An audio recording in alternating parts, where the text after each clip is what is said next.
long stroke orbital polishers have taken polishing paint to a higher level. To match the performance of these tools, Lake Country has designed a pad unique to the behavior of the long stroke orbital polisher called their Lake Country HDO pads.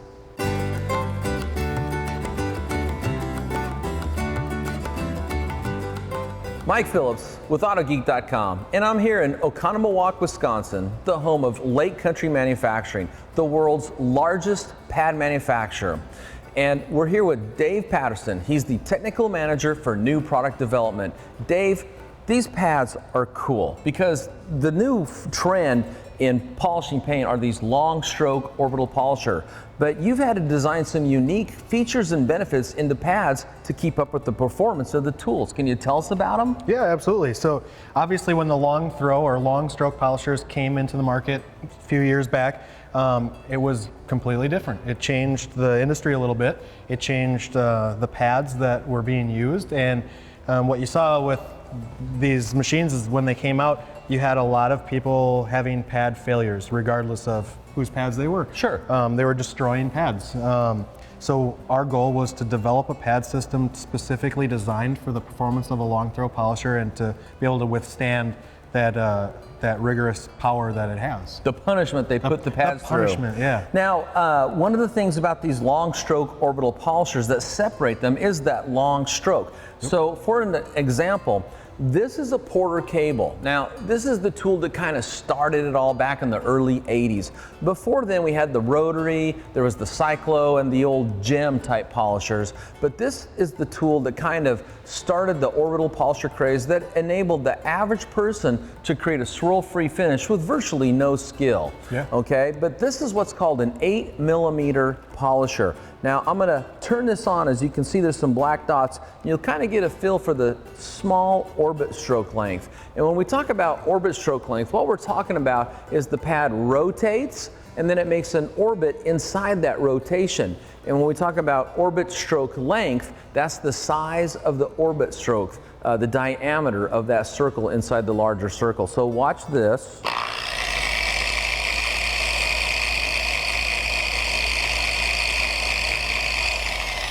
Okay, and you can see that's a fairly tight or a fairly small orbit stroke length. Mm-hmm. Now, here I've got a Bigfoot 15. And the 15, what this stands for is a 15mm orbit stroke length. So it's almost twice the size of the orbit stroke length of the 8mm Porter cable. And as I turn this on, actually, let me pull the pad off and you can see from the cooling ventilation holes the orbit stroke length of this tool.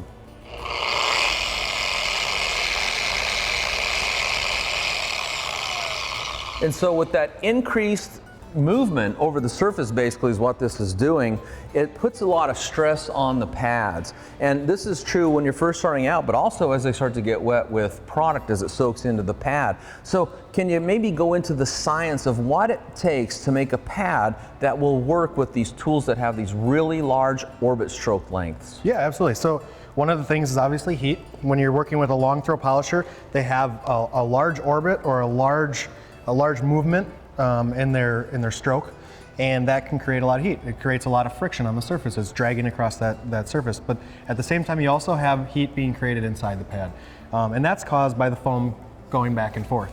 So what we did was we try to utilize the idea of thin as in, like you would say, and try to bring that concept to the large stroke machine, because thin pads work great, but one of the things that's a challenge is they don't necessarily work on contours and curves as well as a thicker pad, and partially that's just based on weight. So not only the weight, but the distribution of the weight.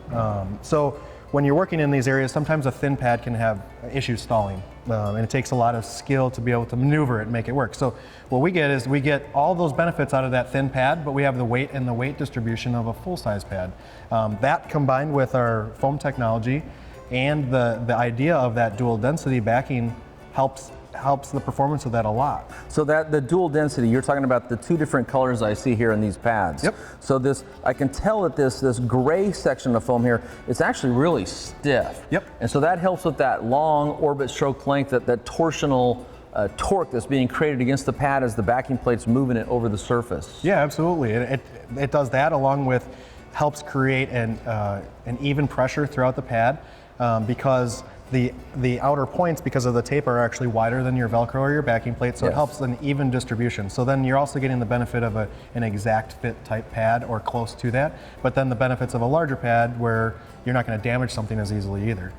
That combined with those dual layers, along with the thin pad increasing performance, it also reduces the amount of horizontal movement. So when the foam moves, it creates heat just like it creates heat on the surface with friction, except it's a molecular friction. So it's friction on a molecular level. So all those strands are moving back and forth without even the friction of the paint, and those create heat on the inside of the pad too. Got it. So there's a lot of technology that goes into a pad. Yeah. You know, a lot of people think foam is foam, but that's really not the case. You know, and that's where, you know, having the people here at Lake Country that know how to create a pad by the different additives that go into the pad, the cell structure, the shape, the design, everything about that to optimize the pads to work with these new style polishers, these long stroke orbital polishers. Now, I see you've got in the HDO line, you've got 4 different foams. It looks like you've got a cutting, a light cutting. I'm guessing this is finishing, and then machine waxing. Yeah, pretty close to that. And then over here we've got a microfiber pad. Tell us about this. So microfiber pads have become more and more popular throughout the the last 4 or 5 years or so, and we utilize this pad because this is what myself and our team here view as what should be a cutting pad for these types of tools. We do have some aggressive foams, and we have some other items that cut very, very well, but one of the things that's unique about microfiber is it cuts very, very well, and it finishes very, very well. Because dual action pads, they can work so well, but when you get into large cell foams, a microfiber pad is typically more effective, but there's always a place for those foams too. Sure. But as we look at the detailing industry globally, we see a lot of people turning to microfiber and micro wool type products. So the way that this line is set up is our microfiber is going to be our typical heavy cut, and obviously we start least aggressive first. So we move our way backwards, but this would be our heavy cutting pad.